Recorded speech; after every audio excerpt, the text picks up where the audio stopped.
여러분, 하박국서 전체를 보면 하박국 선지자는 항상 무엇을 보고 있냐면 시대가 가지고 있는 악을 직면하고 있습니다. 바벨론 그리고 유다가 가지는 그 끊이지 않는 악을 보면서 절규하는 한 선지자의 모습을 보게 됩니다. 오늘 말씀의 제목은 우상의 본질인데요. 하나님께서는 바벨론에 대해서 화를 선포하시면서 그들이 그 악을 범하는 근본적인 원인을 우리에게 오늘 말씀을 통해 밝혀주고 계십니다. 악한 자들이 끊이지 않는 악을 지속하는 이유를 하나님은 어디에서 찾으시냐면 어떤 정치나 경제나 사회 구조에서 찾는 것이 아니라 바로 우상 숭배에서 찾고 계십니다.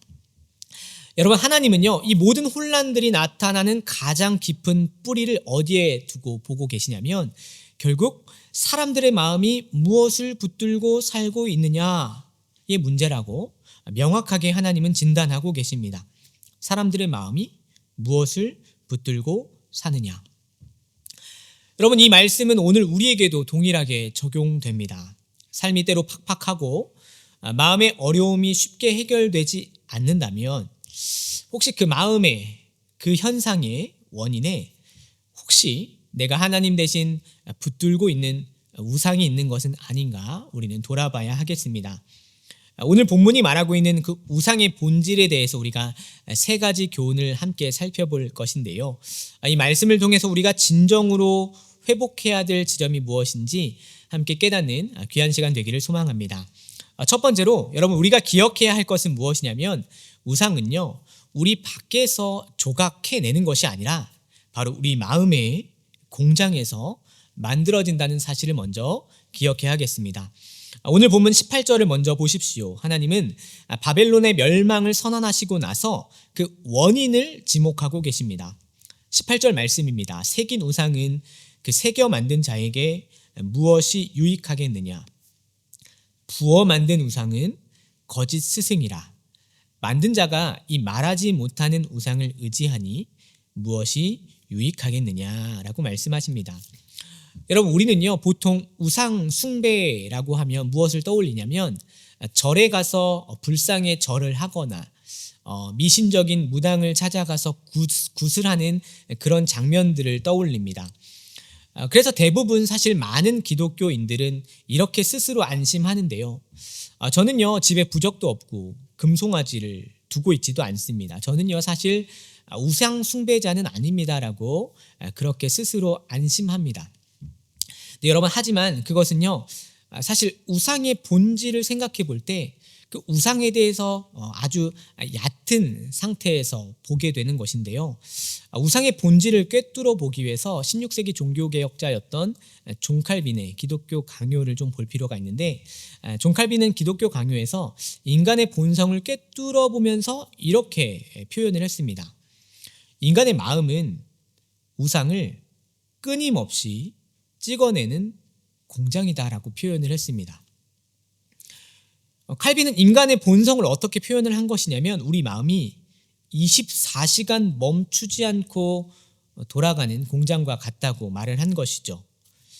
우리는 불안하기 때문에 우리 본성은 내 힘으로 통제할 수 있는 무언가를 끊임없이 만들어내는 것이죠. 하나님을 신뢰하지 못하니까 눈에 보이고 손에 잡히는 어떤 대용품을 계속해서 생산해내는 것입니다. 여러분, 이런 우상의 본질이 현대인들에게는 어떻게 나타나고 있을까요? 뉴욕 맨해튼에서 사역하셨던 지금은 돌아가신 팀 켈러 목사님께서 내가 만든 신이라는 책을 쓰셨는데요. 내가 만든 신에서 팀 켈러 목사님은 그 우상의 본질을 아주 날카롭게 정의하셨습니다. 우상이란 무엇인가? 그것은 꼭 나쁜 것이 아니다. 우상은 되게 좋은 것을 궁극적인 것으로 만들 때 탄생한다라고 그렇게 설교하셨어요. 사랑하는 여러분, 사실 우리 세대가 직면해야 되는 그 아픈 진실이 바로 여기에 있다라고 할 수 있겠는데요. 우리가 마약이나 어떤 도박 같은 명백한 죄악을 우상으로 섬기지는 않습니다. 근데 이상하게도 우리의 우상들은 어떤 것이냐면 훨씬 더 고상하고 합리적이고 심지어 가족을 위한다는 명분으로 더 좋게 포장되어 있을 수 있다는 것이죠. 몇 가지 예를 좀 들어보겠습니다. 여러분, 돈을 먼저 예로 들어볼 때 돈은 뭐냐면 좋은 거죠. 돈은 좋은 겁니다. 성실하게 일해서 번 돈으로 가족을 부양하고 이웃을 돕고 그 돈으로 선교하는 거 아주 귀한 일이죠. 근데 만약 돈이, 그 좋은 것이 내 안전을 보장하는 유일한 수단이 된다고 생각하고 하나님 그분보다 통장의 잔고가 나의 기분을 더 좌지우지한다면 그때 돈은 뭐가 되냐면 궁극적인 것, 곧 맘몬이라는 우상이 되고 마는 것입니다. 자녀는 어떨까요? 여러분, 자녀는요, 하나님이 주신 기업입니다. 눈에 넣어봐도 아프지 않잖아요. 하지만 자녀의 어떤 인생, 그 성적이 내 인생의 성적표가 되고 자녀의 성공을 위해서라면 신앙의 원칙도, 부부의 대화나 관계도 희생할 수 있다고 생각한다면 죄송하지만 그 순간 자녀는요, 사랑의 대상이 아니라 내 인생을 증명하기 위한 우상이 되어버리는 것이죠. 여러분, 이것은요, 자녀에게도 끔찍한 짐을 지우는 일이 되는 것입니다. 안전이나 노후에 대해서는 여러분 어떻게 생각하십니까? 안전, 노후 다 좋은 것이죠. 심지어 이민자인 우리에게는 어쩌면 아주 절실한 것이라고 할 수 있겠습니다. 하지만 영주권만 나오면, 우리가 집만 사면, 연금 문제만 해결되면 그러면 행복할 거야 라고 믿는다면 우리는 어쩌면 하나님 대신에 안정이라는 우상에게 교묘하게 절하고 있는 것일 수 있는 것이죠. 하나님은 오늘 말씀에 이런 것들을 가리켜서 뭐라고 말씀하셨냐면 거짓된 스승이라고 부르셨습니다. 왜 이런 것들이 거짓 스승일까요? 왜 거짓 스승이 되냐면 그것들이 궁극적인 것이 돼서 우리에게 거짓된 행복의 공식을 가르치기 때문이겠습니다. 저 사람들처럼 살아야 행복한 거야. 가정이란 저런 모습이어야 되는 거야. 그래서 지금 나의 삶, 우리의 지금 모습은 초라한 거야. 그런 식으로 거짓된 가르침들이 우상을 통해서 흘러나오는 것이죠. 여러분, 우리가 매일 들여다보고 있는 SNS, 유튜브들을 한번 보십시오. 그 속에 들어가 보면 항상 화려한 거, 즐거운 휴가, 맛있는 음식, 어쩐 완벽해 보이는 삶의 모습들이 넘쳐나게 나타납니다. 스마트폰 속의 세상은 우리에게 끊임없이 교묘하게 가르치는데요. 무엇을 가르치냐면 우리 삶은 아직도 부족한 게 많다고, 아직도 갈 길이 멀다고 가르치고 있습니다. 그것은 우리에게 화려한 이미지를 보여주면서 따라오라고 손짓하고 있지만 여러분, 막상 그 길을 따라가다 보면, 쫓아가다 보면 남는 게 무엇일까요? 한번 그 길을 계속 따라가 보십시오. 그러면 나는 왜 거기까지 못 살지? 라고 생각하는 비교의식과 비참함, 그리고 끝없는 공허함이 남는 것이죠. 그래서 SNS를 하는 청소년들과 청년들의 삶에 그런 비교의식, 비참함, 공허함을 경험하는 고백들을 자주 듣게 됩니다. 여러분, 이것이 우상의 실체입니다. 거짓 스승이 되어버리는 것, 좋은 것들인데 그 좋은 것들로 우상이 또 만들어지는 것입니다. 근데 오늘 본문에 그걸 누가 만든다고 기록하고 있는 것일까요? 우상은 우리 마음이 공장처럼 계속 찍어내고 있는 것이다 라고 밝혀주는 것입니다. 좋은 것들이지만 그 좋은 걸로 자꾸만 궁극적인 행복을 대체하려고 하는 것이죠. 그런 의미에서 여러분의 마음은 지금 어떻습니까? 여러분 각자 마음의 공장에서 지금 가장 부지런히 찍어내고 계신 것은 무엇입니까? 혹시 어떤 것이 하나님 그분의 자리를 대신하여 나의 궁극적인 것이 되어 있지는 않으십니까? 이런 마음이요, 중심을 잃고 무너지면 어떻게 되냐면 하나님이 허락하신 좋은 것들로 가장 악한 우상 숭배를 할 뿐만 아니라 하나님이 이미 주신 아주 좋은 것으로 오히려 비참하다 여기는 그런 삶을 살게 됩니다. 마음이 무너지면 그렇게 되는 겁니다.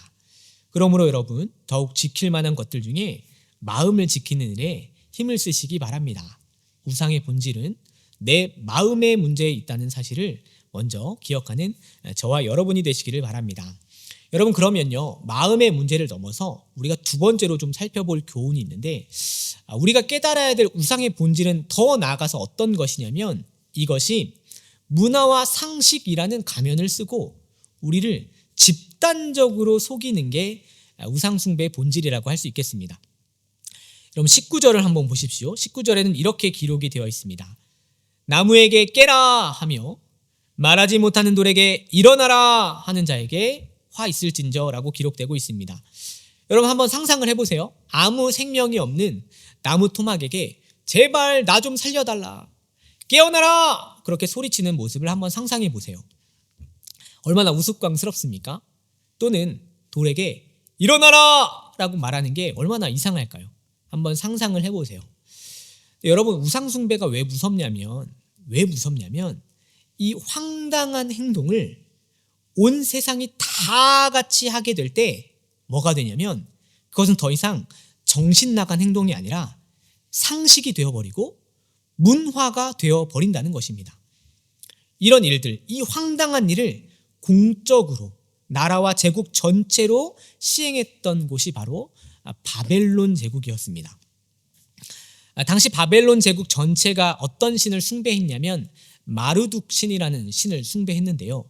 이 마르둑 신의 특징은 뭐냐면 힘을 가진 자가 곧 정의이다라고 그렇게 믿었습니다. 힘이 있는 것이 모든 것을 지배하고 힘을 가진 자가 권한을 행사하며 힘을 자랑하는 것이 유일한 기준이 된 그런 시대 정신을 갖고 있었던 것이죠. 근데 그게요, 되게 황당한데 그게 한 사람이 하는 게 아니라 모든 나라가 그렇게 생각을 하니까 바벨론 나중에 역사와 문화를 한번 찾아보세요.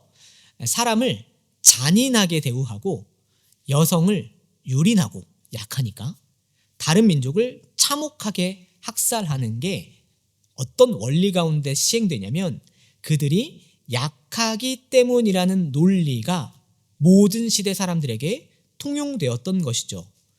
바벨론 문화를 찾아보시면 역사 안에서 얼마나 약한 자, 없는 자, 피지배층이 유린되었는지, 살해당했는지, 그게 문화가 돼버리고 희열이 돼버렸는지 여러분 한번 찾아보면 정말 깜짝 놀라실 것입니다. 그런데요 여러분, 바벨론 제국만 그게 문화가 되고 상식이 되었던 특이한 시대일까요? 그렇지가 않습니다. 우상숭배는 개인적인 걸 넘어서 집단적인 최면처럼 우리 모두의 내부에 깊이 물들어 있다는 걸 우리는 먼저 자각을 해야겠습니다. 우리 뉴질랜드 이민사회를 한번 돌아봤으면 좋겠는데요. 우리에게도요, 우리가 알지 못하게 우리를 지배하고 있는 보이지 않는 집단적인 우상숭배가 있습니다. 소위 키위 사람들은 이렇게 산다라고 하는 어떤 키위 드림 같은 걸 생각해 볼 수 있겠는데요. 키위들은 그렇게 살아, 우리도 그런 삶을 살아야 한다는 어떤 막연한 환상이 우리 모두 안에 있는 것 같습니다. 예를 들면 넓은 잔디가 있는 그런 마당이 있는 집에 여름이면 보트를 끌고 바다로 나가고, 은퇴하면 잘 갖춰진 노후에 카라반 끌고 남선을 일주하는 그런 삶을 살면서 휴가를 마음껏 쓰고 연말 휴가 때는 쉼을 위해서 과감히 돈을 쓰는 삶을 누구나 꿈꾸는 거죠. 저는 그게 나쁘다고 말하는 것이 아니라 좋은 것인데요. 그래서 모두에게 어떤 그런 집단적인 꿈이 생기냐면 지금 돈이 없어서 그걸 못 누리지만 내가 돈이 있으면 누리고 싶은 삶의 형태가 다 획일적으로 똑같아지는 것이죠. 그게 이 땅을 사는 사람들의 대부분의 꿈이 되어 있습니다. 다시 말하지만 여러분, 이 꿈 자체가 나쁜 것이 아닙니다. 문제는 뭐냐면 이것이 우리 삶의 방향에 있어서 정형화된 목적과 목표가 되어버릴 때 그게 문제가 되는 것이죠. 여러분이 교회에서 교우들과 일상에서 만날 때 나누는 대화들을 한번 생각해 보세요. 대화의 많은 부분은 무엇이 차지하고 계십니까? 누구네는 이번에 집 샀다더라. 금리 내려갔다는데 좀 갈아타야 되나? 어느 집사 자녀는 의대 갔다더라. 여러분, 그런 말들이 오갈 때 그런 말들이 들리면 순간 우리 마음이 어떻게 되냐면 막 기쁜 게 아니라 덜컥 내려앉는 경우를 보게 되지 않습니까? 그러면서 속으로 나는 여기서 뭐 하고 있나? 남들은 다 저렇게 앞서가고 준비되어 있는데 나만, 우리 가정만 도태되는 것은 아닌가? 그렇게 모두의 생각을 꽉 사로잡고 있는 것이죠. 그게 집단적으로 상식이 되고 그게 문화가 되어버린 것입니다. 여러분, 우상숭배가 왜 무섭냐면 이게 우상숭배의 무서운 점일 수 있겠습니다. 덴마크 철학자 키에르 케고르는요, 내저작 활동의 관점이라는 책에서 군중은 거짓이다라고 선포를 했는데요. 이게 어떤 개념이냐면 키에르 케고르가 볼 때 군중, 집단, 여론이라는 개념은 거기 안에 개인이 책임성을 상실하고 쉽게 숨어버릴 수 있는 존재 양식이라고 그렇게 표현을 했어요. 무슨 말일까요? 어려운 표현을 썼는데 개인은 모두가 그렇게 생각한다 라는 관점 안에서 개인은 언제든지 합리화될 수 있다는 것입니다. 죄가요, 교묘하게 군중이라는 이름으로, 대중이라는 이름으로 문화 속에서 숨어버린다는 것이죠. 군중이 그렇다고 하면 각 개인도 받아들여야 하는 현실이라고 그렇게 인정해버리는 것입니다. 죄가요, 군중 속에 숨어버리는 거예요. 남들도 다 그렇게 생각하니까, 남들도 다 하니까, 이게 현실이니까 라는 핑계 뒤에 죄를 숨겨버리는 것입니다. 여러분, 예수님께서도요, 누가복음 17장에서 마지막 때에 있을 일을 경고하시면서 노아의 때와 롯의 때를 가지고 마지막 때를 묘사하셨어요. 뭐라고 하셨을까요? 사람들이 먹고 마시고 장가들고 시집가고 사고 팔고 심고 집을 짓더니, 사람들이 먹고 마시고 사고 팔고 장가들고 시집가고 심고 집을 짓더니, 여러분, 먹고 마시고 시집가고 집 짓는 게 죄입니까? 아닙니다. 그게 일상입니다. 그런데 무엇이 문제일까요? 하나님 없이 그것만 하다가 인생과 역사가 끝났다는 것입니다. 모두가 일상의 좋은 것들로 궁극적인 목적을 삼아버린 그 사회, 아무도 하늘을 바라보지 않고 땅의 것만 바라보고 달리는 그 사회, 그것이 바로 멸망한 노아의 때, 소돔과 고모라의 때, 그리고 오늘 바벨론의 모습이라는 것입니다. 군중이라는 이름으로 삼켜져 가지고 무엇을 위해 살아야 되는지, 하나님께서 각자에게 원하시는 책임은 무엇인지를 잊어버린 다수는요, 뭘 하는 거냐면 집단적인 우상숭배를 하게 된다는 것입니다. 여러분, 그런데요, 그게 우리 시대일 수 있다는 것입니다. 그래서 예수님이 뭐라고 말씀을 하시냐면, 그래서 일어나라. 인자가 올 때 내가 세상에서 믿는 자를 보겠느냐라고 우리에게 말씀하시는 것입니다. 모두가 우상숭배하기 때문이겠죠.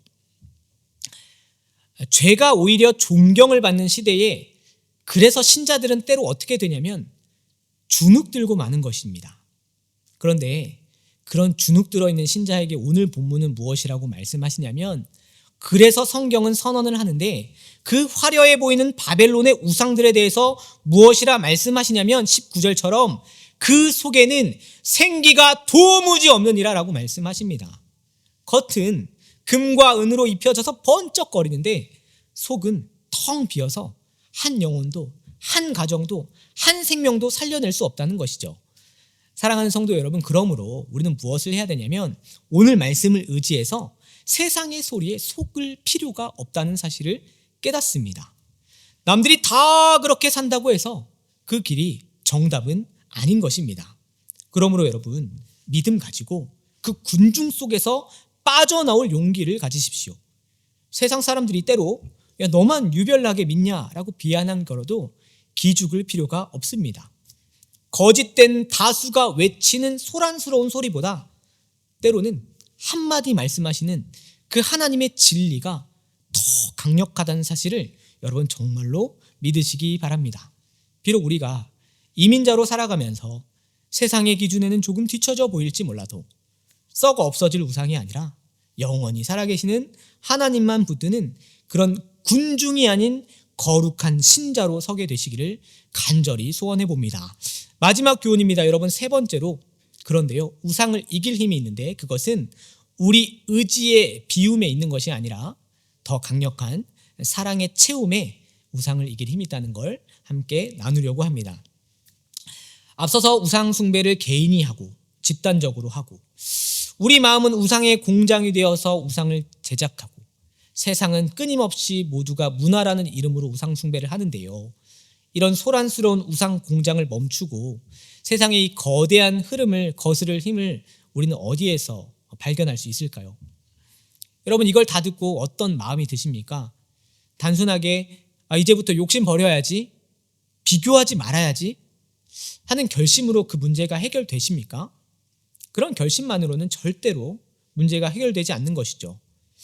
19세기에 스코틀랜드에 그 유명한 설교자 한 분이 계신데 토마스 찰머스라는 설교자분이 한 설교집 책을 남기셨는데 세상 사랑을 몰아내는 새로운 애정의 힘이라는 그런 책에서 우리 마음에 대해서 이렇게 진단을 하셨습니다. 인간 마음이 이렇게 되어 있어요. 마음은 무언가를 붙들어야만 합니다. 마음에서 하나의 대상을 빼앗을 수는 있어도 모든 것을 비워둔 채 황량하게 남겨둘 수는 없습니다. 왜냐하면 마음은 스스로의 비어있음을 견디지 못하기 때문입니다. 이게 굉장한 통찰인데요. 찰머스의 통찰은 명확합니다. 본성은 진공 상태, 비어있는 상태를 싫어한다는 그런 말처럼 우리 마음을 어떻게 진단하냐면 텅 빈 상태로 있을 수 없는 본성, 그렇게 진단하는 것이죠. 만약에 우리가 돈을 사랑하지 않겠다고 결심하면서 그런 마음을 비우면요, 어떻게 되냐면 그 빈 공간은 곧 뭐가 찾아오냐면 불안이나 염려 혹은 또 다른 쾌락으로 채워지게 된다, 그런 말인 것이죠. 억지로 우상을 뜯어내면 마음에 뭐가 남냐면 피가 흐르는 상처만 남고 결국 그 고통을 달래줄 또 다른 우상을 채워 넣는다는 것입니다. 그게 인간 마음이에요. 그래서 찰머스는 결론적으로 해결 방법으로 이렇게 얘기를 하는데요. 마음에서 세상에 대한 사랑을 몰아내는 유일한 방법은 세상보다 더 가치 있는 다른 대상을 마음에 들이는 것뿐입니다 라고 이야기를 했습니다. 그것을 밀어내는 힘, 몰아내는 힘이라고 그렇게 설교하셨어요. 여러분, 우리는요 이미 마음속에 있는 이 꽉 차 있는 우상숭배, 그 마음속에 더러운 걸요 우리는 절대로 억지로 퍼낼 수가 없습니다. 한번 퍼내보세요. 절대로 퍼내지지 않습니다. 근데요, 그 더러운 걸 어떻게 흘려보낼 수 있냐면 맑은 물을 계속 부으면 더러운 물은 흘러 넘쳐서 밖으로 나가버리는 것이죠. 더 크고 압도적인 사랑이 들어오면 내 안에 하찮은 우상들이 밀려나게 되는 것입니다. 여러분, 그 사랑이 어디 있을까요? 오늘 본문 20절은 이렇게 선포하고 있습니다.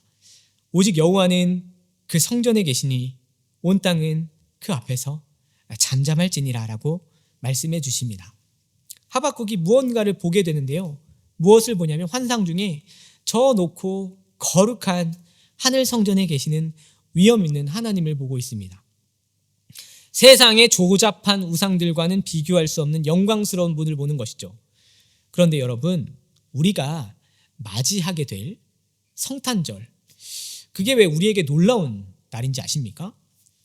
저 높은 성전에 계셔서 우리가 감히 범접할 수 없었던 그 거룩하신 하나님께서 성탄절은 어떤 걸 기념하냐면 그 성전의 문을 여시고 친히 우리에게 찾아오셨다라는 사실을 밝혀주기 때문이겠죠. 그게 성탄이 가지는 복음이라고 할 수 있겠습니다. 우리가 우리 힘으로 비워내거나 쌓아서 바벨탑을 올려서 하늘로 올라가는 것이 아니라 성탄은 무엇을 말씀하냐면 하나님이 친히 가장 낮은 이곳으로 우리 마음으로 위대한 방문을 하셨다라는 사건을 우리에게 가르쳐 주는 것이죠. 우리가 돈, 자녀, 노후라는 그런 우상들에 빠져서 막 허우적거리고 있을 때 하나님은 그런 우리 마음을 더럽다라고 외면하지 않으시고 가장 낮고 천한 말구유 같은 우리 마음 한복판으로 찾아오셨다. 그게 바로 성탄 성육신의 은혜일 수 있겠죠. 여러분, 이 찾아오심이 왜 우리 안에 우상을 깨뜨리는 능력이 될까요? 왜냐하면 우상과 예수님의 결정적인 차이가 있기 때문입니다. 여러분, 세상의 모든 우상은 우리에게 끊임없이 뭐라고 요구하냐면 바쳐라 라고 요구합니다. 너의 시간 바쳐라, 너의 양심을 바쳐라, 너의 가족을 위해 희생해라, 그러면 내가 성공을 주겠다라고 그렇게 우상은 끊임없이 우리를 착취하고 결국에는 탈진하게 만듭니다. 그게 우상의 본질이에요. 그런데요, 성탄, 성육신, 우리에게 찾아오신 아기 예수님은 정반대로 말씀하십니다. 너희 가만히 있어라. 내가 너를 위해 내 생명을 주러 왔다라고 말씀하시는 것이죠. 우상은요, 우리를 노예로 부리면서 더 내놓으라고 소리치지만 우리를 찾아오신 주님은 당신의 전부를 주려고, 당신의 전부를 우리에게 주시면서 우리를 자녀 삼아 주시는 것입니다. 여러분, 그 압도적인 은혜, 나 같은 죄인을 찾아오신 그 겸손하신 사랑을 깊이 마음속에 깨달을 때 우리 마음속에 견고하게 뿌리내리고 있었던 돈, 안정, 체면이라는 우상들은 비로소 그 힘을 잃어버리게 되는 것이죠. 진짜 주인이 마음에 오셨기 때문에 가짜 주인들은 도망갈 수밖에 없는 것입니다. 여러분, 지금 드리고 있는 이 예배가 그 하늘에 계신 하나님께서 그리스도 예수 안에서 찾아와 주심을 만나는 시간인 줄 믿습니다. 이번 성탄절이 단순히 연말의 휴일이 아니라 성전, 그 하늘에 계셔야 될 하나님께서 이제는 내 안에서 성전을 삼고 들어오셨구나를, 이 충격적이고 감격스러운 방문을 확인하는 그런 절기가 되는 것이죠. 그 사랑이 여러분 우리 마음 안에 가득 채워질 때 비로소 우리 마음의 우상 공장은 가동을 멈추게 되는 것입니다. 말씀을 맺겠습니다. 사랑하는 성도 여러분, 우상의 본질을 알았다면 이제 우리는 어떻게 살아야 될까요? 혼자서는 이 거대한 바벨론의 문화를 거스르기 힘들잖아요. 우상 숭배는 집단적인 죄이기 때문에 어떻게 거기서 이겨낼 수 있겠습니까? 그래서 하나님이 우리에게 뭘 주셨냐면 교회를 주셨어요. 혼자서 못 이기니까 공동체로서 우상 숭배를 이길 수 있도록 교회를 주셨다고요. 에베소서 2장 말씀에 성령 안에서 하나님이 거하실 처소가 되기 위하여 예수 안에서 함께 지어져 간다라고 말씀해 주셨습니다.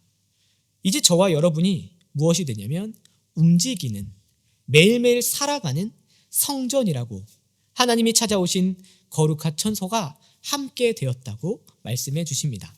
세상 사람들이 지금도 텅 빈 마음을 채우기 위해서 모두 우상으로 향해서 달려갈 때 우리 교회 공동체는 주님이 우리를 이미 찾아오셨습니다. 그분이 우리의 전부입니다라고 고백하면서 서로의 텅 빈 마음, 괴로운 마음을 예수 그리스도의 소망으로 꽉꽉 채워주는 것이죠. 여러분, 내 마음에 예수님 가득 차면요, 세상에 어떤 우상도 비집고 들어올 틈이 없습니다. 특별히 이번 성탄절이 여러분의 가정에 이 은혜로 가득 차기를 소망합니다. 트리 밑에 놓여져 있을 어떤 선물 상자들보다 우리 영혼, 우리 마음 깊은 곳에 찾아오신 예수 그리스도라는 선물이 더 크게 보이는 그 놀라운 사랑의 기적을 경험하게 되시기를 바랍니다. 바벨론 같은 세상 속에서도 찾아오신 주님을 왕으로 모시고 살아가면서 거룩한 저항을 함께 해내시고, 그리고 세상이 알 수 없는 참된 평안이 우리 모든 교우들의 가정, 일터 위에 가득하게 되기를 예수님의 이름으로 축원합니다.